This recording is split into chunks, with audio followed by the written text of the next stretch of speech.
ఆనాడు మంత్రిగా పనిచేసిన అని ఈనాడు కూడా వారు మంత్రిగానే భావించి మళ్ళీ ఆ తమ్ముడు సమాచారాన్ని మళ్ళీ తిరిగి పదే పదే చెప్తుండు.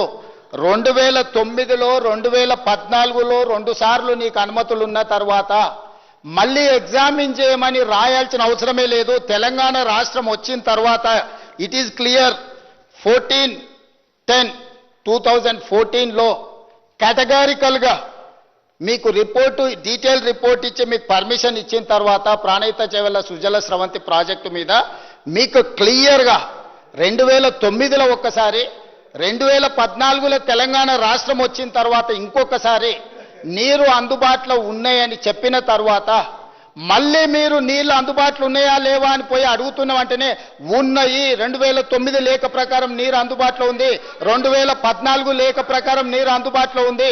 మేము తుమ్మిడేటి దగ్గరనే ప్రాజెక్టు నిర్మించుకుంటామని వాదించాల్సిన వీళ్ళు ఆ పని చెయ్యకుండా వీళ్ళు అక్కడి నుంచి ఊరు మార్చి పేరు మార్చి అంచనాలు మార్చి తెలంగాణ ప్రజల సొమ్మును 1,00,000 కోట్లు కొల్లగొట్టాలన్న ఆలోచన చేసి తప్పుడు పనులు చేసి తెలంగాణలో దోపిడీకి పాల్పడి మళ్ళీ తప్పుదోవ పట్టించడానికి ప్రయత్నం చేస్తున్నాడు. నేను స్పష్టంగా అడుగుతున్నా, 2009లో మీకు అనుమతి ఉంది, 2014 14/10/2014లో మీకు అనుమతి ఉందని 15 ఉమాభారతి గారు ఎప్పుడు రాసిండ్రు అధ్యక్ష? 13 మార్చి 2015లో రాసింది. మీకు ఎప్పుడు తెలంగాణ జూన్ 2, 2014లో వస్తే తెలంగాణకు స్పష్టంగా 14/10/2014 నాడు మీకు నీళ్లు అందుబాటులో ఉన్నాయి, మీరు ప్రాజెక్టు కట్టుకోండి అని ఇచ్చిండ్రు. 13 మార్చి 2015 ఇక్కడి నుంచి దాదాపుగా 5-6 నెలలు ఉమాభారతి గారు రాసిన లెటర్ వచ్చిన తర్వాత మేము దీన్ని ఎగ్జామిన్ చేసినామని వారు చెప్తున్నారు. ఈరోజు తెలంగాణ రాష్ట్రం వచ్చిన తర్వాత హరీష్ రావు గారు, విద్యాసాగర్ రావు గారు మహారాష్ట్ర గవర్నమెంట్తో కూర్చొని చర్చించుకున్నప్పుడు చర్చ అంతా ఎక్కడొచ్చింది అధ్యక్ష? నీళ్లు అందుబాటులో ఉన్నాయా లేవా అని కాదు, చర్చ జరిగింది. ఆనాడు 1975లో ఎస్బి చవాన్, వెంగళరావు గారి మధ్యలో జరిగిన ఒప్పందం నుంచి మొదలు పెడితే డాక్టర్ వైఎస్ రాజశేఖర రెడ్డి గారు మొదలుపెట్టిన ప్రాణహిత చేవెళ్ల వరకు 148 మీటర్ల ఎత్తున కట్టుకోవాలనా, 152 మీటర్ల ఎత్తున తుమ్మిడేటి దగ్గర బ్యారేజ్ కట్టుకోవాలనా అనేది చర్చ అధ్యక్ష. మహారాష్ట్ర వాళ్ళు 148 మీటర్ల కట్టుకోండి, మాకు సబ్మెర్జ్ అంటే మా భూమి ముంపు తక్కువ ఉంటుంది అని వాళ్ళు అన్నారు. ఆనాడు ఉమ్మడి ఆంధ్రప్రదేశ్ కానీ తెలంగాణ రాష్ట్రం కానీ ఏమన్నదంటే 152 మీటర్ల ఎత్తు కట్టుకుంటే మేము 160 టీఎంసీల నీళ్లు తీసుకోవడానికి అవకాశం ఉంటుంది, మమ్మల్ని 165 టీఎంసీల నీళ్లు తీసుకోవడానికి మీరు అనుమతి ఇవ్వండి అని ఇది చర్చ జరిగింది. ఈ చర్చల సందర్భంగా ఈరోజు విద్యాసాగరరావు గారు బ్రతికిలేరు. ఈ అబద్ధాలు చూస్తుంటే మళ్ళొక్కసారి వారు అదే కాళేశ్వరం మేడిగడ్డ బ్యారేజ్ ఎక్కి అందులో దూకి ఆత్మహత్య చేసుకొని ఉండేవాడు. సాగునీటి నిపుణుడు తెలంగాణ ఉద్యమ సందర్భంలో టీఎంసీలు అంటేంది, క్యూసెక్స్ అంటేంది వాళ్ళతో సహా వాళ్ళ నాయకుడికి చదువు చెప్పిన విద్యాసాగర్ రావు గారు సలహాదారుడి కింద సాగునీటి ప్రాజెక్టుకి సలహాదారుడిగా ఉండి హరీష్ రావు గారితో సహా మహారాష్ట్ర ప్రభుత్వంతో కూర్చున్నప్పుడు చర్చల సారాంశం ఏందయ్యా అంటే వాళ్ళు అనుమతి ఇవ్వమని చెప్పలేదు అధ్యక్ష. వాళ్ళు ఏమన్నారంటే అయ్యా మీరు ఇక్కడ కట్టుకోండి అంటే వీళ్ళు ఇక్కడ కట్టుకోండి అంటే ఒక ఎక్స్పర్ట్ కమిటీ ఒపీనియన్ తీసుకొని పూణేకి సంబంధించిన ఒక సంస్థను అపాయింట్ చేసి ఆ పూణే సంస్థ ఇచ్చే రిపోర్టు మీద మనం 148 మీటర్ల కట్టాలనా, 150 మీటర్ల ఎత్తున కట్టాలనా, 152 మీటర్ల ఎత్తున కట్టాలనా అనేది నిర్ణయం తీసుకుందామని ఆ రోజు నిర్ణయం జరిగింది అధ్యక్ష. ఎక్కడ కూడా మహారాష్ట్ర ప్రభుత్వం మీరు అక్కడ ప్రాజెక్టు కట్టొద్దు అని ఎప్పుడు అభ్యంతర పెట్టలేదు. వాళ్ళకున్న అభ్యంతరం వల్ల 152 మీటర్ల ఎత్తున కడితే మాకు ఎక్కువ భూమి ముంపుకు గురవుతుంది కాబట్టి కొంత తగ్గించుకోండి అని వాళ్ళు అడిగారు. ఇద్దరి చర్చల తర్వాత పూణేకి సంబంధించిన సంస్థ ఈ అపాయింట్ చేసి ఈ నివేదిక తెప్పించుకున్నాక ముందుకు వెళ్దామని చెప్పారు అధ్యక్ష. మరి లోపల 80,000 పుస్తకాలు చదివిన మేధావికి మెదడులో ఏం పురుగు తోల్చిందో నాకు తెలియదు, కుటుంబం నుంచి ఏం ఒత్తిడి వచ్చిందో తెలియదు. ఆనాడు నిజాం ప్రపంచంలోనే ఆగర్భ శ్రీమంతుడు అని విన్నాం. నిజాం కంటే కూడా శ్రీమంతుడు కావాలన్న ధనాశ దురాశ ఏం కలిగిందో తెలియదు. దాంతో ఎంబడే వీళ్ళు ప్రాజెక్టును షిఫ్ట్ చేయడానికి ఒక కమిటీని అపాయింట్ చేసిండ్రు అధ్యక్ష. ఎవరు? రిటైర్డ్ ఇంజనీర్స్ కమిటీ, తెలంగాణ మేధావులని వారే చెప్పిన రిటైర్డ్ ఇంజనీర్స్ కమిటీ వీళ్ళే అపాయింట్ చేసిన అనంతరాములు కమిటీ. ఈ అనంతరాములు కమిటీకి వీళ్ళు ఏం వివరాలు ఇవ్వలేదు అధ్యక్ష. ఏది నీటి కేటాయింపులు అందుబాటులో ఉన్నాయని కానీ ఈ కేటాయింపుల ప్రకారము ఇట్లా మాకు ఉన్నాయి మీరు ఏం చేయాలని అడగలే.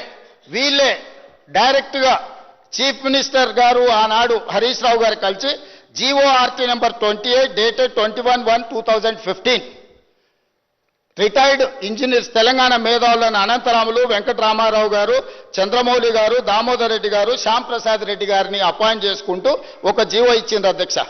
వాళ్ళను ఇచ్చినప్పుడు వాళ్ళను వీళ్ళు అపాయింట్ చేస్తే వాళ్ళు ఏం చెప్పారు అధ్యక్ష, దీంట్లో క్లియర్గా అప్పటికే వీళ్ళు డిసైడ్ అయిపోయినారు ఎవరు, కేసీఆర్ గారు, హరీష్ రావు గారు, ఏమని తుమ్మిడేటి మేడిగడ్డ దగ్గర కట్టాలని. కానీ వాళ్ళు ఒక ప్రపోజల్ ఏమి ఇచ్చారు అధ్యక్ష, వాళ్ళు పేజ్ నెంబర్ 2/14 అది కూడా హరీష్ రావు గారి దగ్గర ఉంటే తీసి చదవాలి, నేను చదివి వినిపిస్తా.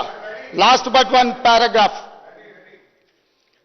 Then the institution of engineers బ్రాకెట్లో India after formulation of the scheme presented to the leaders of the all political parties of Telangana on 25/2/2005 and explained in length about the scheme. Leaders of all political parties of Telangana, including TRS, appreciated the proposal and endorsed the scheme unequivocally. మేము 2005లోనే ఉమ్మడి రాష్ట్రంలో ప్రాణహిత చేవెళ్ల ప్రాజెక్టును తుమ్మిడేటిలో మొదలుపెట్టి కట్టాలనుకుంటున్న దాన్ని ఆనాడు TRS party నాయకులు పాల్గొని మమ్మల్ని అభినందించడానికి వాళ్ళు ప్రియాంబిల్లోనే రాసుకుంటూ, అదేవిధంగా అధ్యక్ష except hydrology cost appreciated clearance CWC are obtained at the present location of Pranahita Chevella scheme. Hydrology దాని మీద వీళ్ళు హానరబుల్ ఇక్కడ అధ్యక్ష Honorable Chief Minister desired to study an alternative location on main river Godavari near Medigadda village, Mahadevpur Mandal, Karimnagar district up to Midmaner. ఈ కమిటీని appoint చేసినప్పుడే వీళ్ళ ఆలోచన మేడిగడ్డ దగ్గర కట్టాలుందని ముఖ్యమంత్రి గారు మాకు ఆదేశాలు ఇచ్చిందని వీళ్ళు చెప్పిండ్రు అధ్యక్ష. ఇదే రిపోర్ట్లో చివరిగా వాళ్ళు ఏం రికమెండ్ చేసిండ్రు అధ్యక్ష,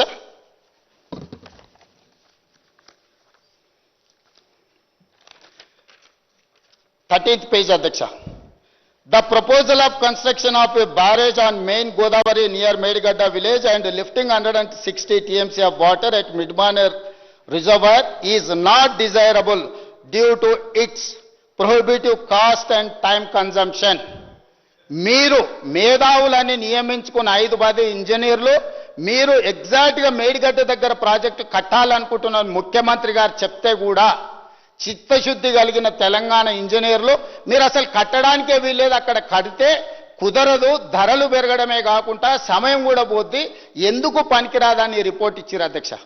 ఈ రిపోర్టు వీళ్ళకు నచ్చనట్టు వీళ్ళకి కావాల్సినట్టు ఇయ్యలేదు కాబట్టి ఈ నివేదికను హరీష్ రావు గారు అధికారులు కలిసి తొక్కిపెట్టి ఈ రిపోర్టును నివేదికలలో లేకుండా మాయం చేస్తే ఈ కమిషన్ క్లియర్గా మీరు ఈ నివేదికను తొక్కిపెట్టిండ్రు, మీరు కమిషన్ని తప్పుదోవ పట్టించిండ్రు, మిమ్మల్ని అందరినీ శిక్షించాలని చెప్పి ఈ నివేదికలో రాసిండ్రు అధ్యక్ష. ఇది వీళ్ళ నీతి, వీళ్ళ జాతి. మళ్ళీ తప్పుల మీద తప్పులు, అబద్ధాల మీద అబద్ధాలు అధ్యక్ష. వీళ్ళు పోయి కలిసిన దాంట్లో కూడా నేను ఒక